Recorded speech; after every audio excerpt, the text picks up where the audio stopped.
Hello मेरे प्यारे बच्चों। आशा करता हूँ आप लोग अच्छे होंगे। आज के इस वीडियो में बच्चों सीयूटी के बारे में मैं डिटेल जानकारी दूंगा। सीयूटी के बारे में जो भी आपके मन में सवाल आते हैं, भाई सीयूटी क्या है, क्यों करना चाहिए, फायदे क्या है, नुकसान क्या है, फॉर्म कैसे भरना है, फॉर्म की भरने आखिरी डेट कब है, एग्जाम कब होगा, कौन से सब्जेक्ट चुनने होते हैं, किस प्रकार का पेपर आता है, सारा चीज़ बताऊंगा। वीडियो को पूरा देखना। जो बच्चा इस वीडियो को लाइक शेयर करेगा वो आई थिंक सीयूटी में ज़रूर पास हो जाएगा भगवान की कृपा से। तो चलिए स्टार्ट करते हैं सीयूटी के बारे में। ठीक है। तो सबसे पहले आपके मन में सवाल आता होगा कि भैया ये सीयूटी क्या है। सीयूटी का फुल फॉर्म होता है कॉमन यूनिवर्सिटी एंट्रेंस टेस्ट। ये एक नेशनल लेवल एंट्रेंस एग्जाम है। ये पूरे भारत में एक ही एग्जाम होता है। ठीक है, हर स्टेट के लिए अलग नहीं, पूरे भारत के लिए एक होता है।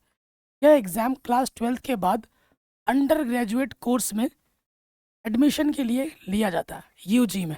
जैसे बीएससी, बीए है ना, इस प्रकार के जो बीकॉम, बीबीए, इस प्रकार के कोर्सेज में के लिए लिया जाता है।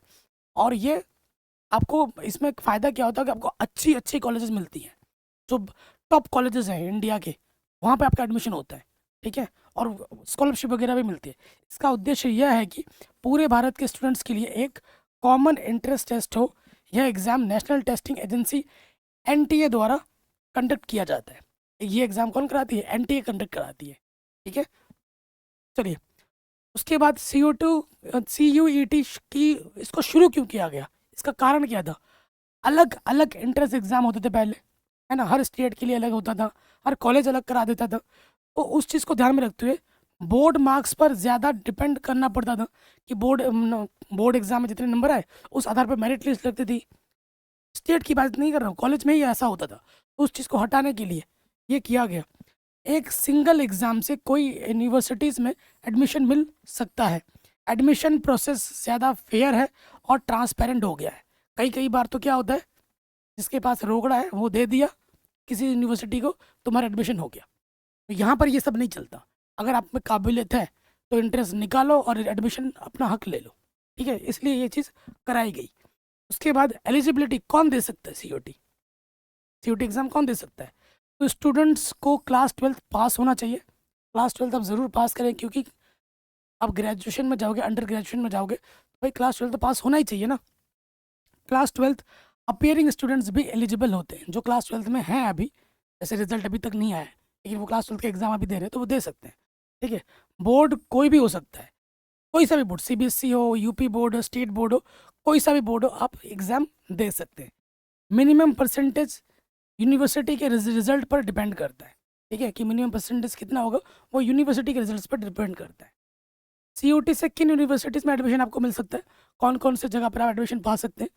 तो सेंट्रल यूनिवर्सिटी जितनी भी हैं वहाँ पर आपको मिल जाएगा, स्टेट यूनिवर्सिटीज़ में आपको मिल जाएगा, प्राइवेट यूनिवर्सिटीज़ में मिल जाएगा, और डिमेंड यूनिवर्सिटीज़ पे भी मिल जाएगा। एग्जाम्पल सबसे बढ़िया क्या है? दिल्ली यूनिवर्सिटी, यहाँ आपका एडमिशन हो सकता है।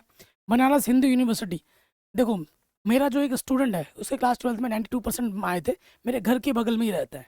उसने सीयूटी एग्ज़ाम निकाला, उसका बनारस हिंदू यूनिवर्सिटी में हो रखा है, आज सेकेंड ईयर है उसका। ठीक है, बहुत सारी फैसिलिटीज़ मिलती हैं। अगर आप बोलोगे तो मैं उसको लेके भी आऊँगा अपने चैनल पे, अगर आप बोलोगे, डिमांड करोगे तो। ठीक है। अलीगढ़ मुस्लिम यूनिवर्सिटी, ठीक है, जामिया मिलिया इस्लामिया यूनिवर्सिटी, ये रेप्यूटेड यूनिवर्सिटीज़ हैं इंडिया की, यहाँ पे आप एडमिशन पा सकते हैं। ठीक है, ये एग्ज़ाम निकालोगे तो। सीयूटी के क्या फ़ायदे हैं? कई बच्चे बोलते हैं सर हम सीयूटी कर ले तो लेंगे, इसके फ़ायदे क्या है? इसके फ़ायदे क्या है? सिंगल एंट्रेंस एग्ज़ाम से कई यूनिवर्सिटीज़ में आप एडमिशन पा सकते हैं। अगर आपने निकाल दिया तो आपके पास चॉइस आ जाएगी, टॉप यूनिवर्सिटीज़ कहाँ आप जाना चाहते हो, किसी भी जहाँ आप जाना चाहते हो वहाँ पर आप जाके कर सकते हैं। बोर्ड मार्क्स पर डिपेंड नहीं रहना कि जो क्लास 12 में जितने नंबर आए, अगर सपोज करो तुम्हारी तबीयत खराब थी, तुम्हारे जितने नंबर आने चाहिए थे उतने नंबर नहीं मिले, कम नंबर आए, तो फिर तुम्हें अच्छे यूनिवर्सिटीज़ में एग्ज़ाम मतलब इंट्रेंस एग्ज़ाम निकालना होगा। उसके लिए क्या करना, एडमिशन तुम्हें नहीं मिल पाएगा, मेरिट बनती है एग्ज़ाम बोर्ड नंबर के आधार पर, तो तुम पीछे रह जाओगे, है ना। ये भी कई बार होता है। एडमिशन प्रोसेस ज़्यादा ट्रांसपेरेंट होता है। यहाँ पर स्टूडेंट्स को मल्टीपल कोर्स ऑप्शन मिलते हैं। ठीक है, अपने लोकल के जो यूनिवर्सिटीज़ होते हैं ना, जो वहाँ पर क्या होता है कि जो कोर्सेज के जो हैं वो बहुत सीमित मात्रा में, भाई ये है तो यही है, ये करना है तो करो, नहीं तो जाओ। और यहाँ पर क्या होता है कि अनलिमिटेड ऑप्शन आपके पास होते हैं, आप कुछ भी अपने सुविधा के अनुसार, अपनी चॉइस के अनुसार कर सकते हैं। ठीक है। नेक्स्ट अगर हम बात करें सीयूटी एग्ज़ाम स्ट्रक्चर क्या है इस एग्ज़ाम का।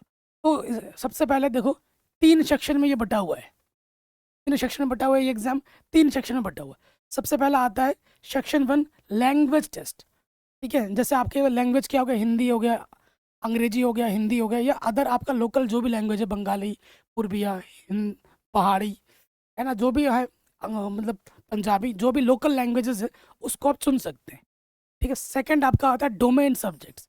आपको डोमेन सब्जेक्ट चुनना होता है, सब्जेक्ट जो आपने क्लास 12th में लिया था। जैसे आप अगर मेरे बच्चे हैं फिजिक्स केमिस्ट्री मैथ, तो ये लेना होगा, और दो आपके वो लेने होते हैं, ठीक है, लैंग्वेज में। तो ये हो गया, आपको चुनना होता है। तो जो डोमेन आपने जिस सब्जेक्ट से पढ़ाई की है वो सब्जेक्ट आप चुन सकते हो, physics chemistry biology mathematics economics history political science, जिस भी बच्चे के पास जो भी होगा वो उस हिसाब से अपना डोमेन चूज करेगा। फिर क्या आता है, एक जनरल टेस्ट भी होता है इसमें। इसमें क्या होता है, जनरल नॉलेज पे प्रश्न आते हैं, करंट अफेयर पे प्रश्न आते हैं, लॉजिकल रीजनिंग पे प्रश्न आते हैं, क्वांटिटिव एप्टीट्यूड के भी प्रश्न आते हैं। तो इसकी भी तैयारी होगी। सब तीनों प्रोसेस है, लैंग्वेज लेना पड़ेगा एक, 3 सब्जेक्ट्स आपको डोमेन से लेने पड़ेंगे, और यहाँ से आपको होगा। कुल मिला के इन सब को मिलाकर आपका प्रॉपर टेस्ट होगा, ठीक है। हर चीज़ पे आपको पकड़ होनी चाहिए। ज़्यादा बच्चों की पकड़ बाकी 2 चीज़ों पे तो हो जाती है, इन पे आके अटक जाते हैं, इनकी तैयारी हम करते नहीं है, तो इनको हमें देखना पड़ेगा, इन पे हमें जोर लगाना पड़ेगा, ठीक है। नेक्स्ट अगर हम बात करें सब्जेक्ट चॉइस कैसे करते हैं, तो देखो वही सब्जेक्ट चुने जो क्लास 12th में आपने पढ़ा है, उसके अलावा दूसरा मत चूज़ करना, फिर रिजेक्ट हो जाएगा वो। जिस कोर्स में एडमिशन लेना है उसके रिक्वायरमेंट चेक करें, अपनी इंटरेस्ट और करियर गोल को ध्यान में रखते हुए चीज़ें देखें, ठीक है। Example BSc physics, BSc plus maths, आप सब्जेक्ट चुन सकते हैं। जैसे मैंने भी बीएससी किया हुआ है, अंडर ग्रेजुएशन कोर्स में क्या आता है, बीएससी आता है, बीए आता है, बीबीए आता है, बीकॉम आता है, ठीक है ना। तो बीएससी मैंने क्या किया, मैंने फिजिक्स से भी किया है, केमिस्ट्री से भी किया है, मैथ से भी किया है, मेरे पास तीनों सब्जेक्ट्स थे। तो आप सिर्फ एक सिंगल सब्जेक्ट से भी कर सकते हो, ठीक है। बीकॉम में क्या है, अकाउंटेंसी है, इकोनॉमिक्स है, बीए में लैंग्वेज और डोमेन सब्जेक्ट्स आ जाते हैं, है ना। उसके बाद सीयूटी जो फॉर्म फिलिंग प्रोसेस है वो कैसे होता है, फॉर्म आपको कैसे फिल करना है। सबसे पहले देखो सीयूटी की जो ऑफिशियल वेबसाइट है वहाँ पर आपको जाना है, ठीक है। सीयूटी लिख के सर्च करोगे गूगल पे तो उसका ऑफिशियल वेबसाइट पहले नंबर पे ही आ जाता है। रजिस्ट्रेशन करना है आपको, अपना ईमेल और मोबाइल नंबर जो भी आपका होगा उसको डालना है और कर लेना है। फिर पर्सनल डिटेल्स आपको भरनी है, ठीक है, जो भी है ये आप देख लीजिए, इनको इन स्टेप्स को भरना है पूरा, और उसके बाद आप फॉर्म फिल कर पाओगे, ठीक है। ये ध्यान रखना है, इस तरीके से आप सीयूटी की फॉर्म फिल कर सकते हैं। उसके बाद इंपॉर्टेंट डेट्स के बारे में बात कर लेते हैं कि डेट्स क्या है। सबसे ज़रूरी देखो, ऑफिशियल जो नोटिफिकेशन हमारी आई थी वो आई थी सबसे पहले 3 जनवरी 2026। बहुत बच्चों ने मिस कर दिया होगा इस डेट को, क्योंकि बोर्ड एग्जाम का प्रेशर होता है, ठीक है। फिर एप्लीकेशन फॉर्म जो भरना स्टार्ट हुआ वो 3 जनवरी से शुरू हो गया था, ठीक है। फिर लास्ट डेट जो अप्लाई करने की थी वो थी 4 फरवरी 2026, ठीक है, जिसको बढ़ा दिया गया था। फी पेमेंट लास्ट डेट जो है वो 7 फरवरी 2026 है, और एप्लीकेशन करेक्शन विंडो जो है वो 9 से 11 फरवरी तक था। अब क्योंकि बच्चे एग्जाम में बिजी रहते हैं, अब फिर से आप क्या कर दिया था, री एप्लीकेशन करने के लिए डेट बढ़ा दी गई थी, 23 से 26 फरवरी कर दिया गया था। तो आई होप आप लोगों ने फॉर्म तो ज़रूर भरा होगा, ठीक। अब हम बात करते हैं इंपॉर्टेंट डेट्स, और हमारा जो एडमिट कार्ड आएगा वो आएगा मई के फर्स्ट वीक में, पहले सप्ताह में, 1 से 7 के बीच में कभी भी आ सकता है। एग्ज़ाम कब होगा, 11 मई से 31 मई के बीच में, क्योंकि कई सारे डोमेन होते हैं अलग अलग हिसाब से, तो उस चीज़ को देखा जाता है और उस हिसाब से डेट्स की जाती हैं। तो इतने सारे बच्चे एग्ज़ाम देंगे, है ना, तो आपका 11 मई से 31 मई के बीच में आ जाएगा, कभी भी आपके डोमेन के हिसाब से। आंसर की जो आपने एग्ज़ाम दिया है वो जून को रिलीज़ की जाएगी, ठीक है, और रिजल्ट आपका जो मिलेगा वो मिलेगा जून के लास्ट हफ्ते में, ठीक है। ये एक्सपेक्टेड है, जो पिछली बार ऐसा हो रहा था कई सालों से, तो इस साल भी ऐसा ही हो सकता है। ये रियल डेट नहीं है, ठीक है, एक्सपेक्टेड डेट है। उसके बाद सीयूटी प्रिपरेशन की स्ट्रेटजी क्या होनी चाहिए, कैसे हम प्रिपेयर कर सकते हैं। तो सबसे पहले देखो एनसीईआरटी बुक्स को हल्के मत लो, जो भी आप सब डोमेन है आपका, जैसे हिंदी आपने लिया है, अंग्रेजी लिया है, और फिजिक्स केमिस्ट्री मैथ लिया है, जो भी बोर्ड एग्जाम की आपने प्रिपरेशन की है 11th-12th में, उसको आपको रिवाइज करना। 12th की तो आपको अच्छी प्रिपरेशन हो गई होगी, 11th को एक बार रिवाइज कर लेना है, 11th का भी आता है, ठीक है। रोज़ एमसीक्यू की प्रैक्टिस करें, प्रीवियस ईयर्स क्वेश्चन पेपर ज़रूर सॉल्व करें, बेसिक ही आएगा, लंबे लंबे क्वेश्चन नहीं पढ़ने हैं अपने को, कि लंबे लंबे क्वेश्चन सॉल्व करने, नहीं, बेसिक बेसिक बेसिक, ठीक है, जो बेसिक होता है वही आएगा, अ, ये ध्यान रखना है। और सी यू ई टी के जो एग्जाम हुए हैं पिछले सालों से, कई वर्षों से, उनका पेपर ज़रूर सॉल्व कर लेना है, सारे के सारे, ठीक है।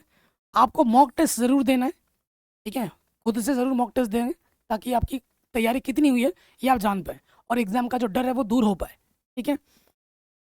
वीक टॉपिक्स पर एक्स्ट्रा प्रैक्टिस करनी है अपने को, जो अपने कमज़ोर पक्ष है उस पर हमें काम करना है, ठीक है। जो आता है वो तो अच्छी बात है, उसको स्ट्रॉन्ग करेंगे, जो नहीं आता उस पर काम करना है, क्योंकि 3 चीज़ें हैं, एक तो सब लैंग्वेज वाला है, एक डोमेन वाला है, सब्जेक्ट डोमेन, और उसके बाद जनरल नॉलेज, एप्टीट्यूड वगैरह, इस पर भी हमें काम करना है, ठीक है।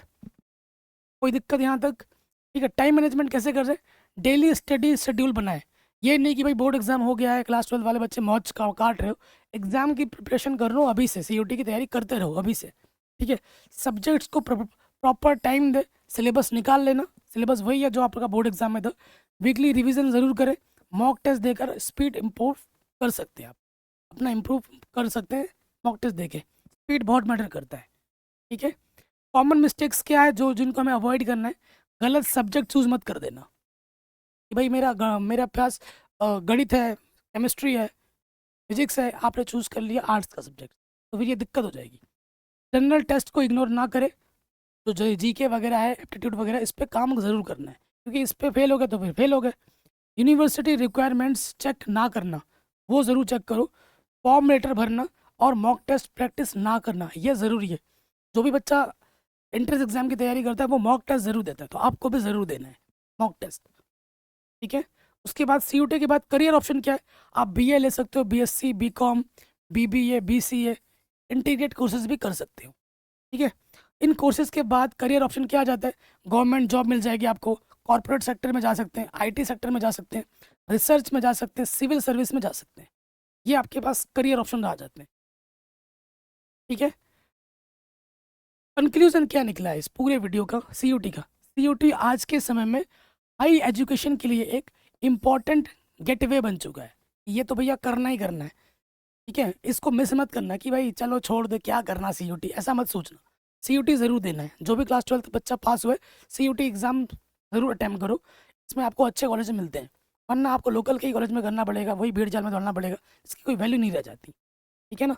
अगर स्टूडेंट सही सब्जेक्ट सिलेक्शन, प्रॉपर प्रिपरेशन और कंसिस्टेंट प्रैक्टिस करे तो वह टॉप यूनिवर्सिटीज़ में एडमिशन प्राप्त कर सकता है आराम से।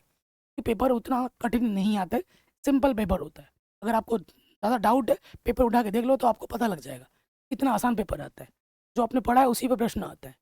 तो बच्चों, ये मैंने सीयूटी के बारे में डिटेल्ड वीडियो मैंने आपको बना के दे दी है, हर चीज़ मैंने इस वीडियो में शेयर की आपके साथ, हर चीज़ बताई गई है, जो भी आपके मन में प्रश्न आते हैं सीयूटी को लेकर, सारा चीज़ आपके साथ शेयर किया है। तो एग्ज़ाम के लिए ऑल द बेस्ट। अगर आप चाहते हो कि सर मॉक टेस्ट हमें दे दीजिए, प्रिपरेशन कराइए, तो मुझे कमेंट कर देना, तो मैं इसकी प्रिपरेशन कराना स्टार्ट कर दूंगा। जय हिंद, अपना ख्याल रखें, मिलते हैं नई वीडियो में, बाय बाय।